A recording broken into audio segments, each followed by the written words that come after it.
Merhaba dostlar. Yetiştirmek.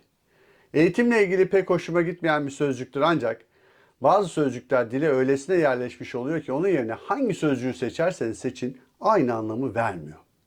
Malumunuz yetiştirmek sözcüğü çoğunlukla tarlada tahıl veya bahçede sebze yetiştirmek için kullanılır.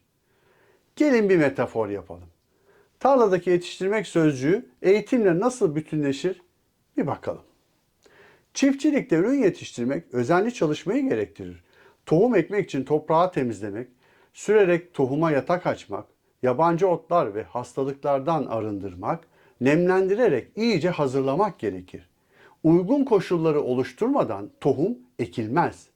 Nasıl olsa birkaçı yetişir düşüncesiyle tohum serpilmez.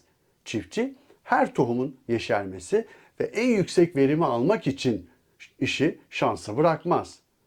Tohumlar hazırlanmamış toprağa rastgele döküldüğünde birçoğu yok olur. Eğer çiftçiler böylesi bir yöntemle ekim yaparsa ki adına yöntemsizlik demek daha doğru olur, hem tohumlarını ziyan eder hem de asla düşündüğü ürünü alamaz. Bu durum tarımsal beklentileri asla karşılamaz. Şimdi de eğitime bakalım. Burada da benzer durum yaşanır. Okulu tarla olarak düşünürsek yüzlerce öğrenciyi okulun içine doldurarak onlar için hiçbir çaba göstermeseniz, onlara hiç katkı sunmasanız bile hazırlanmamış tarlaya rastgele atılan tohumların büyümesi gibi bazı öğrenciler de belirli oranda başarı gösterecektir. Bu durumda elde edilen başarı bireyseldir. Yani koşullar ne olursa olsun kişisel çabayla başarı sağlayan insanlar her zaman vardı ve var olacaktır. Sadece birkaç kişinin becerisiyle sağladığı bireysel başarı eğitim sistemine mal edilemez. Bu notu şuraya bırakarak tarlaya dönelim. Çiftçi rastgele çıkan birkaç üründen razı değildir. O ekilen tüm tohumların ürüne dönüşmesini ister. Ne dedik? Çiftçi önce tarlayı hazırlar. Eğitimde de okullar hazırlanır. Ancak bugünkü sisteme göre bile eğitim için okul binasının varlığı tek başına yeterli değildir. Tarlanın tek başına yeterli olmadığı gibi.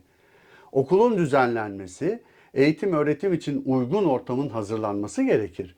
Elbette bu uygun ortam ihtiyaçlar düşünülerek kullanıcılar tarafından düzenlenmelidir.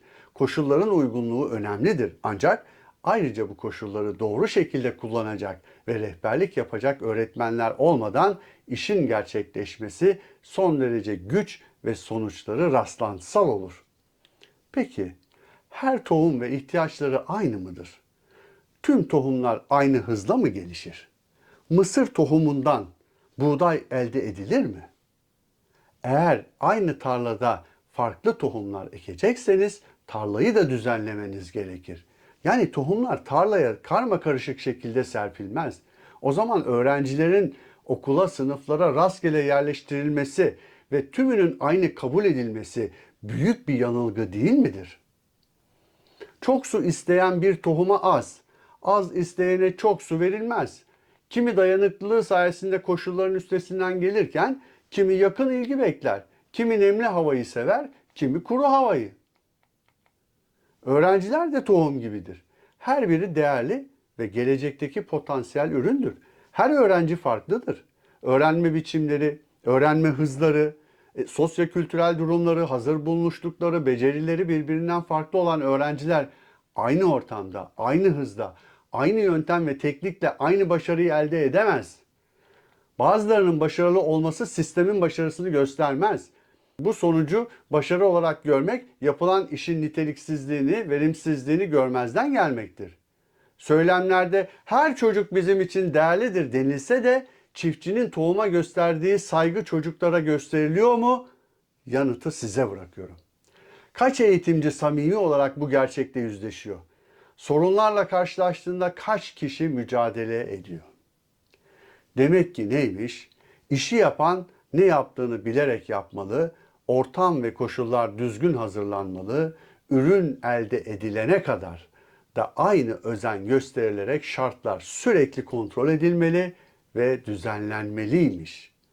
Rastgele atılan tohumun toprağa tutunmasını ve yeşermesini beklemek belki sadece ilkel toplum yöntemi olabilir. Ancak bu çağda ve bunca deneyimden sonra halen aynı şeyleri tekrar etmek akıl alır gibi değil. Doğadan uzaklaşırken ve toprağın değerini bilmeyen nesiller yetiştirirken bir eğitimci olarak sorunlarla yüzleşmeden çözüm üretilemeyeceğini düşünen azınlıktan biriyim. Değerli dostlar, bizde durum hep bir sonraki eğitim kurumuna öğrenciyi yetiştirmekten ibaret gibi. Yani mezuniyet sonrasında bir destek durumu yok. Öğrenci dernekleri var ama farklı tüzel kişilik ve amaçları farklı. Okullar kendi işlerine bakıyor, diğer okullarla eşgüdüm yok denecek kadar az. Bayrak yarışında nasıl ki bayrağı alan kişi kendi başına mücadele ediyor ve sonrakine devrediyor ve işi bitiyorsa durum aynı. Önceki bayrağı taşıyan yarışta geri kaldıysa sonraki bayrağı alan kişiye daha çok iş düşüyor. Anaokulu ilkokula, ilkokul ortaokula, ortaokul liseye, lise üniversiteye devrediyor bayrağı. Bizim yarışta bayrak öğrenci ama. Elden ele gezmiş, bitap düşmüş garip. Hiçbir kurumda öncekini beğenmiyor. Yok bu öğrencileri hiç yetiştirmemişler. Bir araştırma yaptım. Bakalım dedim önceki yıllarda durum nasıldı? 17-29 Temmuz 1939 tarihleri arasında gerçekleştirilen 1. Milli Eğitim Şurası'nda dönemin Milli Eğitim Bakanı Hasan Ali Yücel'in açış konuşmasını buldum. Kendisini saygıyla ve minnetle anıyorum. Efendim şöyle.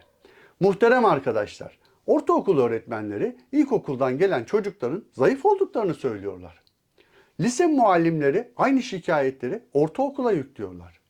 Üniversite ve yüksek mektepler ise liseden gelen çocuklarımız şu ve bu noktalardaki kuvvetsizliğinde ısrar ediyorlar. Mevcut öğretim bünyesini nasıl kurmalıyız ki her parçası birbirinden haberli olarak işleyebilsin? Yıl 1939. Saptama, niyet ve yaklaşım müthiş. Ülke savaştan çıkmış, sıfırdan ulus yaratılırken bunların konuşulması bile son derece önemli. Ancak bugün bile halen bu konuda sorun yaşanıyor olmasını ve bunun yeterince gündemde olmamasını anlamak mümkün değil. Başka bir deyişle, klasik müzik orkestrasında sanatçıların her biri virtüöz olabilir. Ancak orkestranın uyumlu ses çıkartabilmesi, parçayı doğru çalması için maestro şart. Sıralama sınav odaklı eğitim sistemleri ideal değildir. Öğrencilerin bilmem ne okullarına girmeleri onların görece olarak başarılı olduklarını gösterir ama hepsi o kadar. Öğrencilerin gerçek başarıları, yeteneklerini bilmeleri ve bu doğrultuda olabildiğince de küçük yaştan itibaren yönelimleriyle gerçekleşir. Okullar bir üst öğretim kurumuna öğrencileri hazırlarken öğrencilerin öğrenme şekillerine ve onların yeteneklerine göre programlarını hayata geçirmeli, hedeflerini ulusal eğitim sistemi amaçları doğrultusunda ve büyük resme göre saptamalı. Bu bağlamda ulusal eğitim politikaları da uzun vadeli stratejilere göre oluşturulmalı. Bilimsel düşünce, akıl ve bireyin mutluluğu önde tutulmalıdır. Eğitimde her şeyden öncelikli bireyin kendisidir. Onun gelecekteki mutluluğu daha uygar bir toplumun yaratılmasında da etkili olacaktır. Belki de geçmişte eğitim sistemi daha istikrarlıydı. Her şeye rağmen okullar toplumun ilerisindeydi ve öğretmenlerin saygınlığı daha fazlaydı. Öğretmenlerin çoğu referans olarak kabul edilirdi. Hey gidi günler hey. Eski deyince ben de eskiye gittim. Okul hayatımız hiç unutamadığımız anılarla dolu. En azından ben hiç unutmadım. Her yılın 180 gününü okulda geçirmeye niyetlenirdik ama hiç kısmet olmazdı. Kar tatili, bayram tatili, önü arkası derken birleştirilen uzun tatil günleri. Kalan zamanda ise bir ders, bir ara sınav, bir sınav daha, arada bol bol ödev. Ödev yapmak için de araştırma yapmak şarttı. Şimdiki neslin pek bilmediği kütüphane diye yerler vardı. Şanslı olanlar oturdukları ilçelerde de bulurlardı ama maalesef içlerinde kitaba pek rastlanmazdı. Ama ne olursa olsun mis gibi kitap kokarlardı.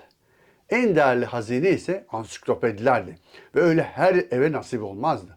hali vakti yerinde olanlar paraya kıyarak çocuklarını alırdı. Kitabi bilginin değerli olduğu yıllardı ve sonraları gazetelerde kupon karşılığı ansiklopedi dağıtır oldu. O yıllarda çok değerli ve işine aşık öğretmenlerimiz çoğunluktaydı. Ama öğrenci olmanın ne demek olduğunu çoktan unutmuş eğitimcilerimiz de vardı. Öğrenci merkezli eğitimin temellerinin atıldığı yıllardı. Çünkü merkezde hep öğrenci olurdu. Yerde dizlerinin üzerinde oturulan bir eğitim sisteminden sıraya oturulan bir sisteme geçmek ve ayağa kalkmak bir devrimdi. İkinci devrim ise sınıfın önünde ve merkeze en yakın noktaya çıkartılan öğrencilere söz hakkı verilmesi olmuştu. Nedense söz hakkı bilenlerden çok bilmeyenlere verilirdi. Elbette bilmeyenlerden de bunun intikamı alınırdı. Öğrenci merkezli öğretim sisteminin ilk neferleri işte bu tahtaya kaldırılanlar olmuştu. Ama sisteme feda olsun demiştik. Merkeze alınan çocukların performansı düşük olursa öğretmenin yaklaşımına göre azarlama, hakaret ve dayak da gelirdi. Yüksek lisansını dövüş sanatları üzerine yapan hocalar olduğunda duymuştuk. Bu anlamda ben de iz bırakan hocaları hep anarım. Ortaokul yıllarındaki tarih öğretmenimizi hiç unutmadım mesela. 30 santimetrelik cetveli gerçek bir hükümdar edasıyla ve Fatih'in kılıcı gibi ustalıkla kullanır ve en merkeze indirirdi. Hani dayak cennetten çıkma diye bir atasözümüz var ya. Sanırım bazı öğretmenlere önce bunu öğretiyorlardı. Sonra hangi atanın bu sözü söylediğini araştırdım ama bulamayınca çocukluk dönemine takılı kalan bir zorbanın bunu uydurduğunu düşündüm. İnsanlar o zamanlarda çok paylaşımcıydı. Özellikle babalar. Öğretmenlerle görüştüklerinde eti senin kemiği benim hocam diyerek çocuklarını teslim ederdi. Sonraki yıllarda fen derslerinde insan vücudunun sadece et ve kemikten ibaret olmadığını, sinir sisteminin de var olduğunu öğrenmiştim ama bunu hiç söyleyemedim. Çünkü su büyüğün, sus küçüğündü. Sustum. Ders kitapları da şimdikinden farklıydı. Sanırım beyaz renk gözü yorduğu için olsa gerek kitaplarda saman kağıdı kullanılırdı. Saman kağıttandı ama kitap kıymetliydi. Hiçbir şey bulunmazsa saman kağıdı kitaplar bile gazete kağıdıyla kaplanırdı. Bazılarımız ders kitaplarını katıksız okumaz, arasına resimli roman koyardı.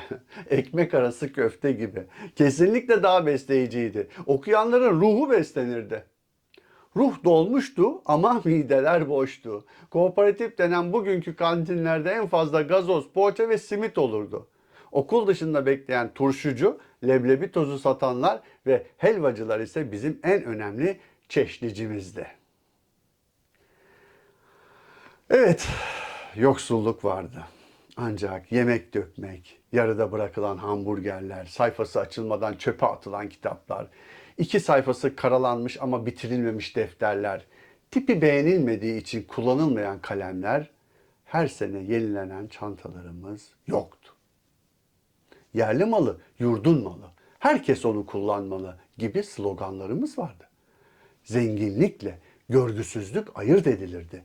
O zamanlar en pahalı meyve muz olduğu için beslenme çantalarında yer almaz. Alamayanlara ayıp olmasın diye alabilenler okulda yemezdi. Değerlerimiz vardı. Bugünkü gibi fazla sistemimiz de yoktu ama istikrarımız, sevgimiz, tutkumuz, mutluluğumuz ve bolca yasağımız vardı. Bunu okumak yasak. Ona bakmak yasak. Şununla konuşmak yasak. Yasaklı yıllardı. Şimdi naçizane biraz gençlik dönemimi anlatan bir şiirimi paylaşmak isterim. 80'li yıllar. Baharındayım delikanlılığın. Soramadıklarım, kendimle kavgalarım, en deli zamanlarım. Sonsuzluğunu düşlerken gökyüzünün, deli rüzgarlarda savruluşum, direnişim, gençliğim.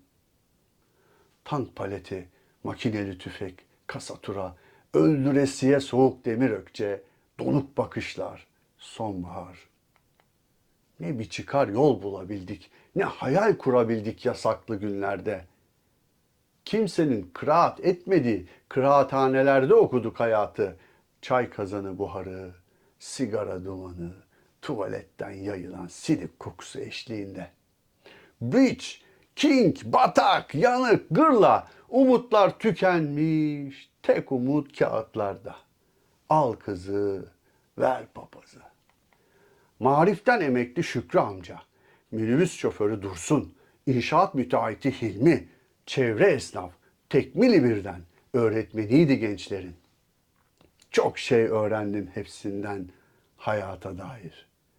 1980 sonbaharı, fırtınalı hava, kılavuzsuz, tek başıma.